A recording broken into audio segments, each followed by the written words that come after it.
Donnel Pumphrey is on the Corky's hotline, and he's back on the Scott and BR show on the Mighty 1090, getting ready for his junior year. Hi, Donnel. Hi, how are you doing? Doing great, man. Yourself? I'm doing pretty good, just getting out of practice. Yeah, how was today? It was pretty good. We had a little walkthrough, getting ready for USD. Yeah, we still in 2-a-days, or what's the schedule like right now? Right now, today's practice, we went a little light. It was just like an hour practice because we have this week off. Anytime you practice for an hour, it's a good practice. Yeah, exactly. Right? When you say you have this week off, what do you mean? Well, we're just finishing up with camp, and we don't have a game this week, so this is just another week to prepare for USD. Mm-hmm. What do you think about that? By the way, I'm just curious what you think about playing USD. I think it's a great thing for San Diego, and they're a good team. They went to the playoffs last year. They went 9-4, and they have 4 guys just like us that were all conference. So I think it'll be a good game.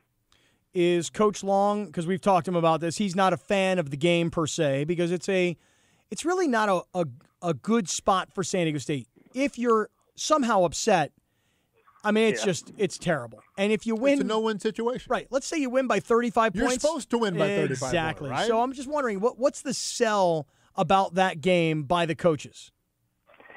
Honestly, they're just saying one game at a time, go in there like we're playing Boise State for a second, go at them hard because who knows? We lost to Eastern Illinois, who was like FCS team as well, and we got beat pretty good, so we can't take them lightly. Yeah, and a little bit before your time, but you're probably in like grade school at the time. But when Michigan had Appalachian State at the Big House and got beat by those guys, dude. I mean that's the ultimate wake-up call for Division I schools that take on these lower division schools. You cannot lose to these guys. Exactly. All right, we're talking to Donnel Pumphrey from the San Diego State football team last year, 1,867 yards, 20 touchdowns, almost 7 yards per carry, 10 100-yard games, first team All-Mountain West, and a guy who is already on everybody's preseason watch list to become an All-American. So, dude, what'd you think about the captains that were being named today? I was looking at the list, and I thought, it's missing, like, the star of the team. How is it that you're not the captain of this team? Well, I mean, I'm still one of the leaders on the team, but it's a senior-led team, and I feel like the guys that were chosen as the leaders, they're big role players to our team, like JJ, Pierce, Dakota, and Jake Feely. Those guys, they're all a big part of our success, and I feel like they're all great leaders to our team, and I congratulate them. That's a really good approach that you're taking to it. I mean, you still have your senior year. Exactly. Well, what do you mean? Well, come on, dude. I mean, I feel like you don't have to be named a captain to be a leader. No doubt, you're right. On the team, just pick those guys up. Yeah. Hey, listen. In the case of Jake Feely, I mean, he's like 30 years old already. So he should be. I'm a huge fan of his because no, seriously, because the dude just keeps battling back from injury. No doubt. The guy will not give it up. Exactly. He's a good dude. Yeah, he really is. Okay, so the captains were named, and like you said, you can be a leader without necessarily having to be a captain. That's cool. Tell us about this past weekend. You didn't play in the Fan Fest scrimmage, but how was it?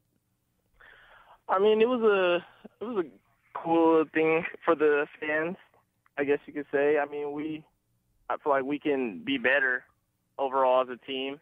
It was more of a game for like the twos to get looked at more, and it was just a good thing. Well, I mean, the thing I'm wondering is, who's going to be the quarterback of this football team? Do you think anything was answered at Fan Fest this past weekend? Honestly, yes. I think Maxwell Smith is going to end up being the starter, even though Christian Chapman, they're both competitors and they can lead the offense. But I honestly think that Maxwell, he has the edge. Well, and what gives him that edge? I mean, what does he do considerably better than the other one? He just takes care of the ball more, and I mean when he's out there, you can just tell that he's leading us more than Christian is, I'd say. Now, this is the kid that transferred from Kentucky, correct? Yes. Okay, and so he's a fifth-year player? Yes. And he played in the SEC? Yep. So, yeah, I mean, the guy's got a lot of experience. The other young man that you're mentioning, Christian Chapman, he's a redshirt freshman, right? Yeah. And he's from Carlsbad. Yeah. Yeah, so, I mean, it would stand to reason that a 22-year-old fifth-year senior who's transferring in probably gives you a better chance because he's got that much more experience. Yeah.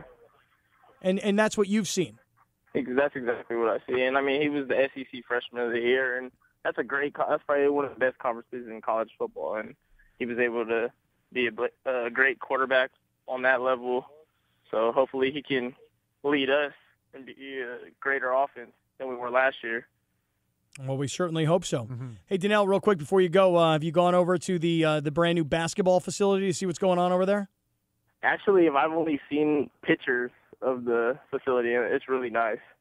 You gonna go in there and do like a 360 dunk or what? No, I'm not dunking yet. Yet? What, are you still working on it? Yeah. Hey, dude, it's great talking to you. Congratulations on all of your success. We look forward to another great year. Thanks, man. Yeah, thanks, Donnel. Thank you. All right, DJ Pumphrey from the San Diego State football team.